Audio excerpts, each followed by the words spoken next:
Welcome to this screencast. Alexander the Great, the Avenger has come. This is where Alexander crosses the Hellespont, crosses the bridge of water about a mile wide, in from Europe into Asia, and invades the Persian Empire as revenge. He is the Revenger, remember, as revenge for the destruction wreaked by the Persians on Greece during the Persian Wars. So Alexander is leading a pan-Hellenic invasion of the Persian Empire for revenge. So it's a coalition of the willing. Alexander has been appointed the leader of this invasion, and it's all of Greece. It's pan-Hellenic. Pan mean all, Hellenic meaning Greek.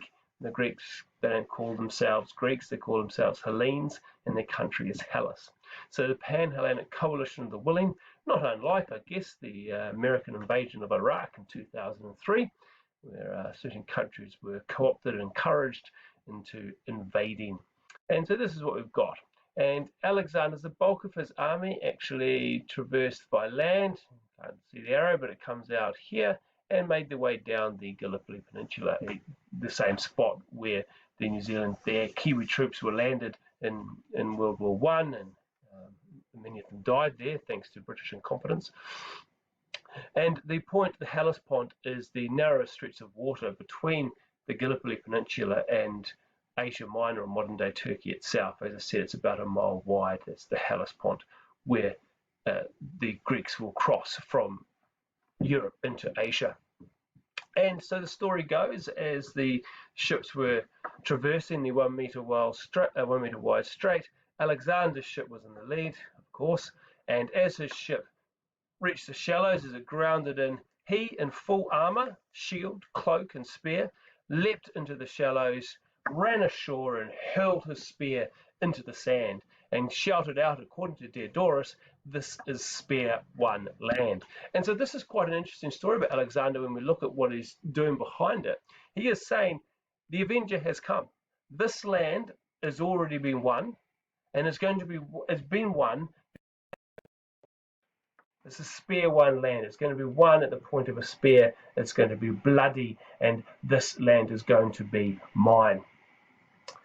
And then Alexander, as you know, is actually very religious. He pays homage to the gods, and he sacrifices to Poseidon as the god of the sea. He sacrifices to Zeus and to Athena and to his famous ancestor Heracles.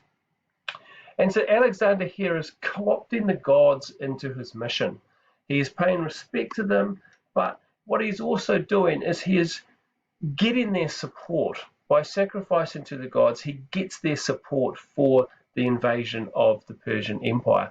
And more than that, he shows his men that he is doing the right thing by the gods. And so this would have given the men courage, that they were following someone who is pious, who has the gods on their side, who is in fact descended from demigods at the very least. But it shows that he's doing the right thing, and it gives his men that confidence and that courage to move forward with Alexander. He also prays and sacrifices to the spirits of the Trojan War. And this is Alexander's master of propaganda coming through. What he is doing is, the last time the Greeks were here, this was the Trojan War. And the Greeks won that, and they're going to win this as well. And he's making really clear that link between what we're doing now, invading the Persians, and the Trojan War.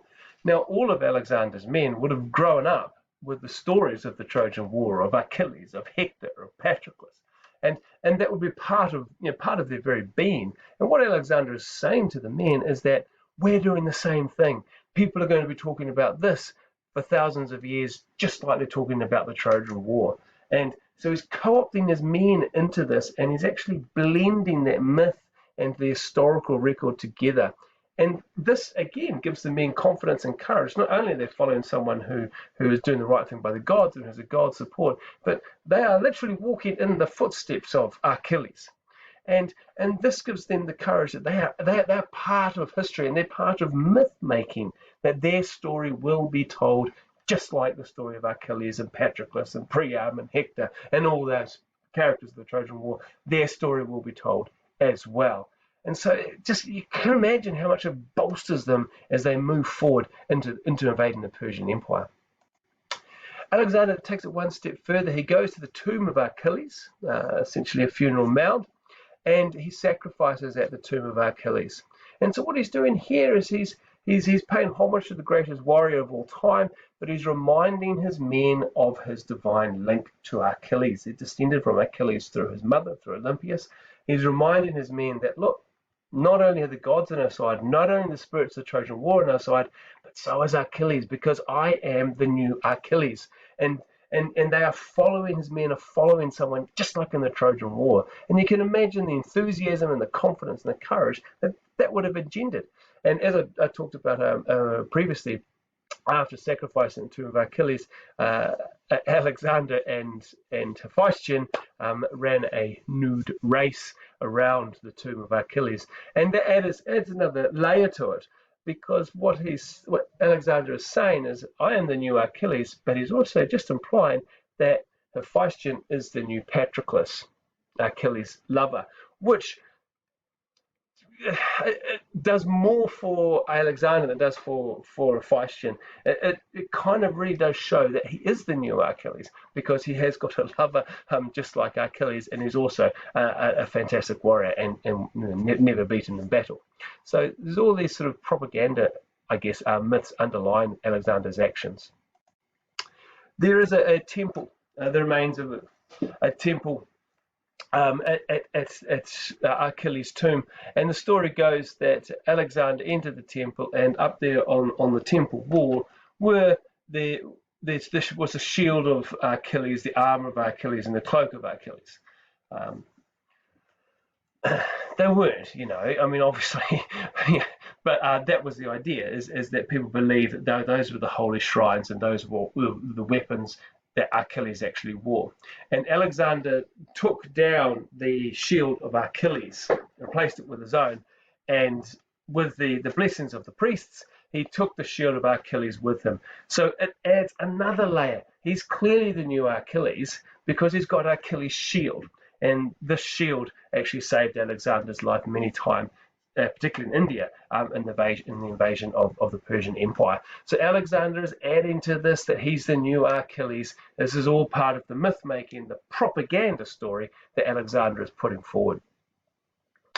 Now, the Persian reaction. And I like this.